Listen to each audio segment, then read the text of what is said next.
Ahoy there, mateys! Thanks so much for joining us. It's really nice to see you back for chapter 8. Today we are going to be talking about our canine friends reaching the rising action of the story, and we'll see things get a little bit brighter. So, Sneaky Shadows, chapter 8. When Wally left Old Salt's side, it was long past bedtime. Everything on board the Salty Bone was silent and still. The captain snoring. Shoo, shoo. The rolling ocean waves made gentle splashing sounds as they licked the sides of the big wooden ship. Everyone, it seemed, was tucked in tight, patience and all. Other than Wally, the night watch pups, only Curly was still awake. She was skittering around the ship to check on everyone and make sure things were running as smoothly as possible. Wally couldn't stop thinking about Old Salt, what Old Salt had said.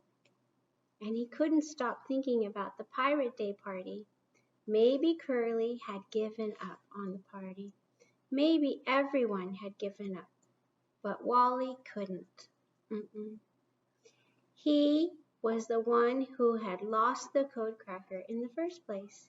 He started this whole mess, and now he was going to be the one to fix it, somehow. Wally stopped in his room. He hopped up into Henry's bunk and tugged at the boy's pajamas. Henry opened his eyes and popped out of bed. Is something wrong, mate? Everything's wrong, Wally barked. But we're going to do something about it, just like the pirate code says. He barked again, urging Henry to follow him, keeping quiet so as not to wake anyone else on board. Wally led his best mate up to the deck. The moon lit their way. As they crept towards the list of instructions, Wally realized that he and Henry were not alone. There were shadows moving near the captain's Pirate Day list. 2 short shadows, Piggly and Pugly, slinking around the deck. The 2 pugs were always full of mischief. What could they be up to now? Wally, Piggly barked. She looked surprised to see him. Pugly whipped her cape. She was trying to hide something under it. What is that? Wally demanded. Nothing, Pugly snarled. It's nothing, Wally said. It's not nothing, Wally said. He drew closer. Show me. You're not the captain, growled Pugly. You can't make me. No, I can't make you, Wally said, thinking about the conversation with Old Salt. Surely the pugs knew about the pirate code too. I just want to know what you're up to. Henry and I came up here to figure out the rest of the captain's Pirate Day codes. You mean you still want to try to make the pirate party work? Pugly asked. Not just try, Wally said. We're going to make it happen. Will you help? Before Pugly could answer, her cape slipped and something yellow popped out. Wally gasped. It's a balloon! Maybe it is. Maybe it isn't. Piggly snapped. What are you doing with the Pirate Day balloons? Wally asked. He thought back to how Pugly and Piggly had spent the morning popping the party balloons while everyone else blew them up. They had fooled around with the paint while the other pups were decorating, and in the galley they had snacked while everyone else searched for the party food. Wally sighed. Don't you want the party to be perfect?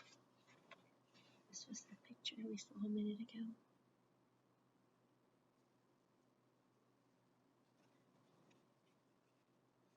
Piggly and Pugly sniffed. Of course we do, but it won't be, no matter what we do. What are you talking about?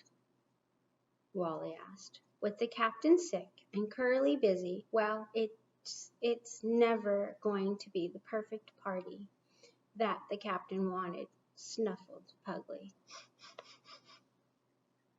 That's impossible, without him telling us exactly what to do. That doesn't matter, argued Wally. We can figure it out ourselves. We need to be the captains of our own ships.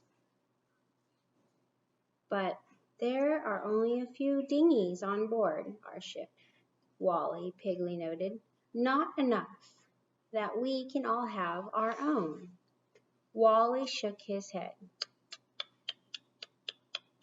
What I mean is, we have to take responsibility for the party without being told exactly what to do. He cocked his shoulders up and his head at his Pugly friends. Now, are you going to help me or are you going to stay out of the way? Piggly grinned at Pugly, then said, What do you think we were doing up here, Wally? Goofing off. Yeah, Wally said. Pugly snorted. No way, mate. You think you're the only one trying to save party like a pirate day? But you just said it was impossible, Wally pointed out. Pugly grinned. I said it was impossible to make the party turn out exactly the way that the captain wanted it.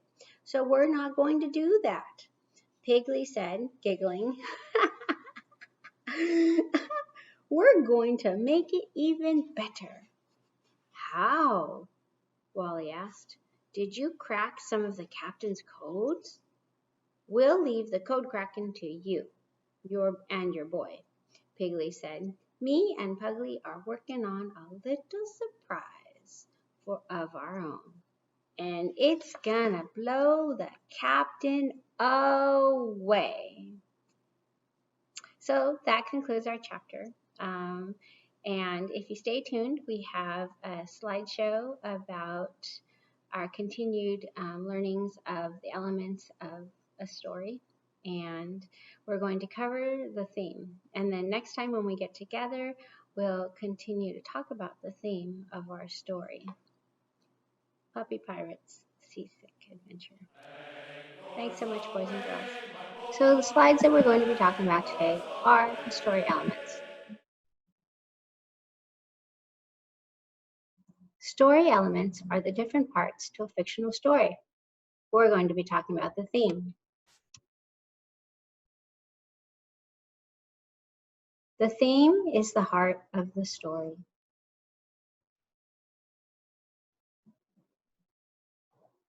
The theme can be played out in many different ways. The theme is the meaning of the story based on the character and the things that are being said. That's what the story is all about. So maybe it's watch what you say because you could change a person's reputation. Maybe it's don't lie. Maybe it's be yourself. Maybe it's what goes around comes around. Maybe it's survival. Maybe it's resurrection, or perhaps sacrifice. This week, in your reading lessons, I assigned to you a second grade book in your epic library, Lion and the Mouse.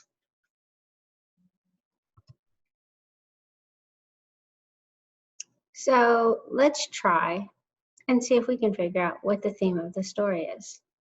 Load over to the book and we can look at some of the pages. Previous to this, the lion had been talking to the mouse earlier in the book. But that afternoon, the lion continued on his way. So part of the conversation that he had was with the mouse and didn't understand how the mouse could have helped him or could help him. Well, he was soon trapped in a hunter's net. The lion roared with his anger, and the mouse heard him. The mouse chewed through the ropes and freed the lion. The lion was surprised the mouse had freed him. There's much more to the story, however, we need to look back at our slides. So, if you recall, after reading Aesop's fable, do you think that you could deduce that the theme of the story is good always wins over evil? A. Help others because what goes around comes around. B. The grass is greener on the other side. C. Or not telling the truth has its consequences. D. Well, if you guessed B, help others because what goes around comes around, you were correct. That was the theme of the story. Basically, through our experience of the book, we've talked about the plot, we've talked about stories, themes, and just be aware that theme is the central belief of the storyline. Thanks so much for watching, everybody. Be sure to subscribe and click the thumbs up if you enjoy our digital learning experience.